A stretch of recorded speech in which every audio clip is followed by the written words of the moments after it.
Bom dia a todos, todas, boa noite, não sei que hora que vocês estão ouvindo, espero que todos estejam bem, passaram um bom final de semana, estejam com saúde, vamos continuar aí essa luta contra o corona. Quem tem possibilidade de ficar em casa, fique, quem não tem possibilidade precisa sair, tomem cuidados redobrados, e protejam a si e a própria família de vocês, tá? Ficou faltando da aula da semana passada uma última aula que é pequena, sobre ali a questão que eu coloquei para vocês, um outro material, né? Então eu indexei para vocês um material sobre o problema da legitimidade e também um material ali sobre a teoria das quatro causas, a aplicação de um método aristotélico para a gente analisar um pouco sobre a origem e as finalidades do Estado, tá? E é isso que eu pretendo fazer com vocês agora, beleza? Então vamos lá, reduzindo aqui, abrindo cá, beleza. Estamos aqui. Então, Estado, origem, finalidade, pressupostos de existência e um elemento definidor. Aí aqui a gente vai tentar utilizar a teoria das quatro causas, tá? Um estudo de filosofia do Estado pressupõe o conhecimento das causas essenciais do Estado, tá? A partir daí é possível a gente utilizar a teoria das quatro causas, que foi elaborado por um filósofo lá da Grécia Antiga chamado Aristóteles, tá?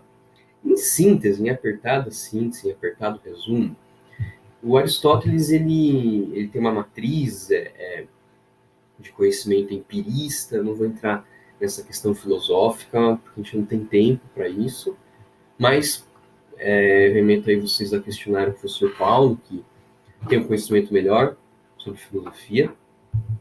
Enfim, para Aristóteles, todos os objetos seriam possíveis de compreensão a partir da avaliação de quatro causas, que ele chama, tá? Ou seja, isso é um método de conhecimento, ou se chama de uma teoria gnoseológica, ou seja, uma teoria de conhecimento. Pois bem, utilizando essa teoria, todos os objetos tangíveis do mundo real, eles poderiam ser compreendidos a partir de quatro causas, ou quatro passos, né?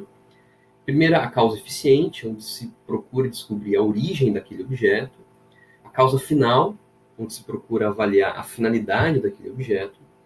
A causa material, que seria uma análise do seu próprio pressuposto de existência. E a causa formal seria o elemento nuclear, definidor, a essência daquele objeto que está sendo avaliado. Então vamos tentar utilizar essa teoria aplicando para o fenômeno Estado, tá? E aí a gente tira algumas outras teorias que discutem a teoria do Estado, tá? Então vamos lá. Só deixar bem claro, isso aqui são teorias que vão analisar o Estado, não são verdades absolutas, são vertentes de pensamento. Nós não estamos fazendo uma ciência exata, a ciência política é uma ciência natureza humana, o direito é uma ciência social aplicada, onde nós não temos essa noção de verdade, né? Até mesmo nas ciências matemáticas, nas ciências exatas, essa noção de verdade ela é problemática. E para nós é mais ainda, né? Enfim, analisando ali o conceito eficiente do Estado, né? Ou seja, o que seria a causa eficiente? Seria a origem. Esse modelo, esse conceito de Estado, ele surge onde? Lembrando que nós estamos falando do Estado moderno, tá? Que é aquele modelo político que surge a partir ali, começa a ser semeado no século XVI e tem ali a sua consolidação por volta do século XIX. Tá? E vai ter profundas alterações no século XX por conta das duas guerras mundiais. Tá? Então vamos lá. Basicamente, nós podemos classificar ali três teorias sobre a causa eficiente do Estado. Tá? A primeira delas, o Estado surge por um instinto social. Aqui a gente pode apontar Platão e principalmente Aristóteles. Tá? O Aristóteles tinha uma teoria, infelizmente não vai dar tempo de a gente estudar o pensamento dele, mas em síntese, ele tinha uma teoria que a formação política decorria daquilo que ele chamava de animal político. Ou seja, os seres humanos eles tinham um instinto gregário, um instinto de viver em comunidades politicamente organizadas, porque isso era próprio da nossa natureza. Tá? Não existe um indivíduo que vive sozinho, isolado, no meio do nada. Até existe, né? Mas isso não é a regra. O ser humano ele vive em comunidades políticas, ele vive em organizações, ele vive em sociedades. Isso é um instinto, é um impulso natural do próprio ser humano, que é aquilo que ele denominava, entre vários aspectos, o chamado da teoria do animal político. Né? O homem ele é um animal, ele é um ser que naturalmente ele busca viver em comunidades políticas, ou seja, em viver com os outros, tá? Então, o que poderia explicar a origem do Estado é justamente esse espírito natural do ser humano, que é viver com o próximo, que é viver com outros seres humanos, inclusive até se realizar existencialmente nessa participação no Estado, a participação na polis, que Aristóteles desenvolvia. Creio eu que o professor Paulo vai desenvolver um pouco mais essa teoria do Aristóteles. Infelizmente, eu não tenho tempo para isso. Eu vou focar no Estado moderno, tá? Uma outra teoria é a origem do Estado pela violência. Isso aqui é uma teoria que vem de uma matriz marxista,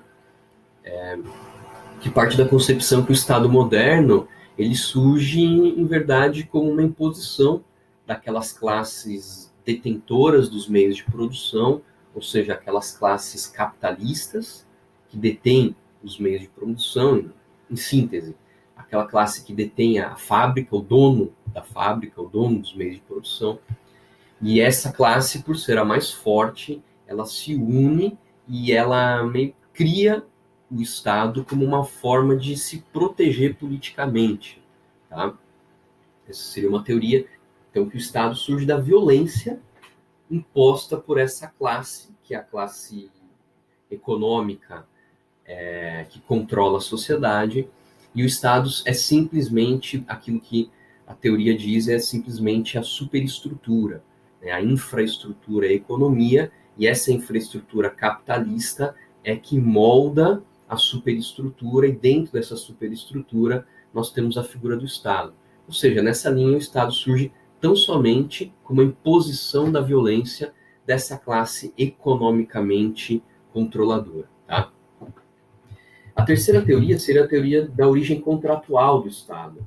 É uma das teorias mais importantes, principalmente porque ela acaba tendo uma influência extremamente relevante para o pensamento jurídico, sobretudo para o constitucionalismo moderno, tá? E aqui nós temos basicamente três autores, que depois eu vou explicar um pouco mais. Esses autores, sim, nós vamos aprofundar. Então eu cito aqui basicamente o Hobbes, o Locke, o Rousseau. Tem outros, por exemplo, Kant, mas não vai dar tempo da gente analisar todos eles, tá? Beleza. Vimos então três teorias que falam sobre a origem do Estado. Vamos falar agora de três teorias que falam sobre a causa eficiente, ou a causa final do Estado. Então, a causa final, por lógica, depende da sua causa eficiente. Lembrando que causa final, subindo aqui, a causa final é a finalidade daquele objeto, tá? Então, nós descobrimos da onde que surge o Estado, tem essas três teorias. Tá? Instinto social, origem pela violência ou contratual. Beleza.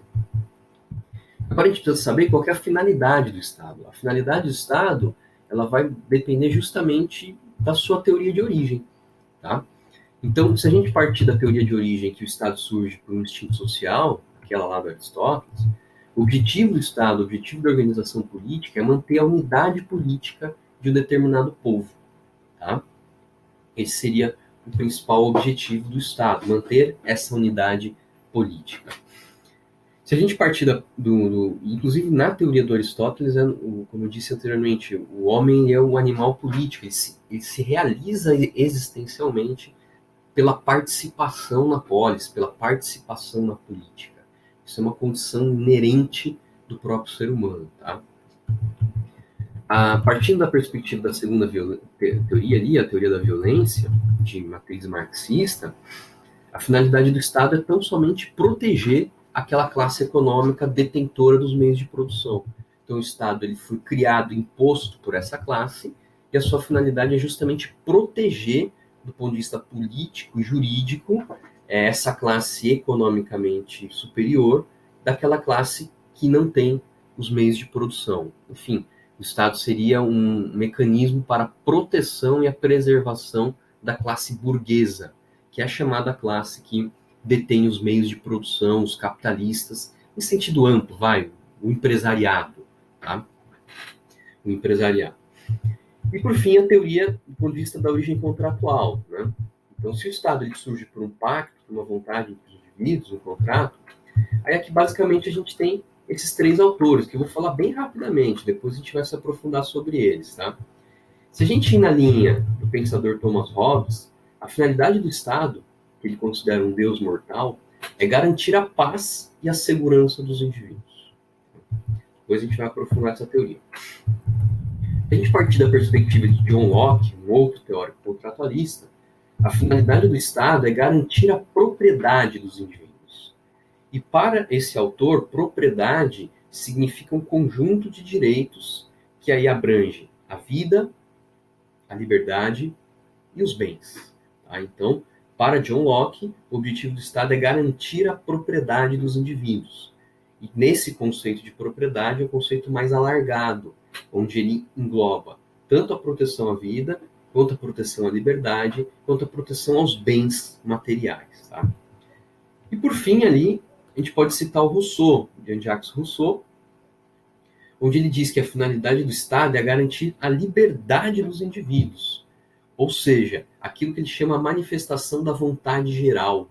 Tá? O Rousseau dizia que, por meio do contrato, o indivíduo permanece livre como era antes desse Estado civil. Então, o indivíduo permanece livre como era antes do estado de natureza. O que ele quer dizer com isso? O indivíduo continua dando as suas próprias leis. As leis que são feitas pelo Estado são feitas pelo próprio indivíduo. A gente vai desenvolver melhor essa teoria em Rousseau. Então, a ideia do Rousseau, com o contrato se cria um Estado para a proteção dos indivíduos, mas essa criação do Estado faz com que os indivíduos continuem livres como eram antes. Então, na perspectiva do Rousseau, aí a gente tem um ganho, tanto do ponto de vista de segurança, só que a gente não perde nada. A gente continua livre como era antes. Isso a gente vai desenvolver depois, bem especificamente. Então, vimos as teorias sobre a origem do Estado, as três. Vimos as teorias sobre as finalidades do Estado, também seguindo essas três. Uma causa material do Estado, a gente poderia colocar aí a existência de um povo e um território. O que seria a causa material? Volta lá, vamos subir. A causa material é o pressuposto de existência. Então, eu só posso falar em um Estado se eu tiver, pelo menos dentro da teoria tradicional, um povo e um território. Tá? Não existe o Estado como um conceito abstrato sem a ideia subjetiva de um povo e a ideia objetiva, material de um território. Nós estamos falando, então, de um povo fixado em um determinado território. Tá? São duas características bem importantes. E, por fim, a causa formal. O que é a causa formal? É o elemento nuclear, é o elemento definidor. É aquele elemento que, se a gente tirar do conceito de Estado, vai surgir qualquer outra coisa menos Estado. Tá? Pode surgir uma padaria, uma boca de fumo, sei lá o quê. Mas perde totalmente o conceito e a noção de Estado. Então, dentro do conceito de Estado, existe um núcleo essencial. Que se a gente tira esse núcleo essencial, aquele objeto ele perde significado. Tá? Pois bem, qual seria esse conceito essencial, tá? Essa causa formal? Para muitos, a ideia é o conceito de soberania. Tá? Ou então, na perspectiva de Max Weber, que nós vimos na aula passada, o monopólio legítimo da força física. Ou seja, o conceito essencial, o núcleo essencial do conceito de Estado é a soberania. Se eu tiro a soberania, esse objeto perde o significado. Tá? Ou então, numa outra leitura weberiana, o núcleo essencial é o monopólio legítimo da força física. Se eu tiro esse monopólio legítimo da força das mãos do Estado, vai surgir qualquer outro objeto menos o Estado. Tá? Então, ali eu estou colocando duas teorias, uma delas inicia o seu desenvolvimento por um autor chamado Jean Bodin, é Bodin e não Bodin, beleza? Se falar em Bodin, eu vou zerar sua prova. Então, Jean Bodin, tá? E a outra teoria que eu utilizo ali é o Max Weber, teriam outras, mas eu vou ficar entre esses dois autores, tá? Então, vimos ali a origem, a finalidade, a causa material e a causa formal. Resumindo, então, nós podemos colocar dentro da teoria clássica do Estado 4 elementos essenciais do Estado moderno. O primeiro deles, a soberania, que é um poder legítimo, superior, de natureza política e jurídica, dentro de um determinado território, e limitado pelo próprio ordenamento jurídico. Esse tema vai ser muito utilizado agora na próxima aula, que é a aula dessa semana, que é sobre o pensamento do teórico Jean Bodin. Tá? Um outro elemento essencial do Estado moderno é o território, que é a definição espacial da soberania. A soberania ela é exercida dentro de um determinado território. Fora desse território não há a soberania. Nós estaríamos então aí num espaço que é onde não se exerce soberania. Por exemplo, no caso aí que se fala muito em noticiários, há águas internacionais. Então, a soberania do Estado brasileiro vai até onde vai o território brasileiro. Tá? Vai até onde vai o que a gente pode chamar de mar territorial. Passado disso daí, a gente entra em águas internacionais, onde não existe uma soberania de um país determinado específico, e dentro dessas águas internacionais, ou desse espaço aéreo internacional, nós temos ali regras de direito internacional que regulam as relações ali dentro, tá? O povo, então, o terceiro critério ali, o critério subjetivo, não faz sentido a gente falar em Estado sem falar num elemento primordial, que é o povo, que é a população. Alguns autores até trabalham a ideia de nação, né, que traz aí conceitos mais envolvendo a cultura. Tá? Um povo é muito além do que simplesmente o critério demográfico. O povo também são as suas tradições, são os seus modos de vida. Tá? E por fim, a finalidade do Estado. Né? A finalidade imediata seria o bem comum do povo em um determinado território. Bem ou mal, a noção de Estado é aquela que agrega a ideia de interesse público, de bem comum. Então, a finalidade do Estado é justamente manter e preservar o bem comum do povo em um determinado território. E a finalidade, eu diria que imediata, seria o bem comum da humanidade, né? Aí você tem as regras de direitos humanos, as regras de direito internacional. Um Estado, ele tem que prezar tanto pelo bem do seu próprio povo, mas ele também não pode imaginar que ele é uma ilha fora do planeta. Né? A epidemia agora do coronavírus, ele está mostrando muito bem disso. Nós vivemos uma aldeia global, um vírus que surgiu lá na China, em dezembro do ano passado, ele está avassalando o mundo inteiro. Então não dá para imaginar que nós somos um país isolado e distante dos demais, nós precisamos viver aí dentro de uma comunidade internacional. O Kant tem um livro muito clássico que fala sobre a paz perpétua, que lida bastante sobre essa questão das relações internacionais, dos direitos humanos. Tá? Era isso então, pessoal. Ainda essa semana eu vou indexar para vocês ali o vídeo sobre o pensamento do Jean Bodin, tá? Eu já coloquei o material lá na plataforma Ava sobre esse autor. E é isso, vamos continuar nossos estudos. Façam as perguntas lá no fórum, dentro da plataforma. Eu estou tentando viabilizar isso. Vamos ver se a gente consegue fazer as perguntas por ali, tá? Ou, se não conseguirem fazer por ali, me encaminhem e-mail. Eu vou respondendo na medida do possível, ok? Fiquem bem, boa semana. Valeu, grande abraço. Tchau, tchau.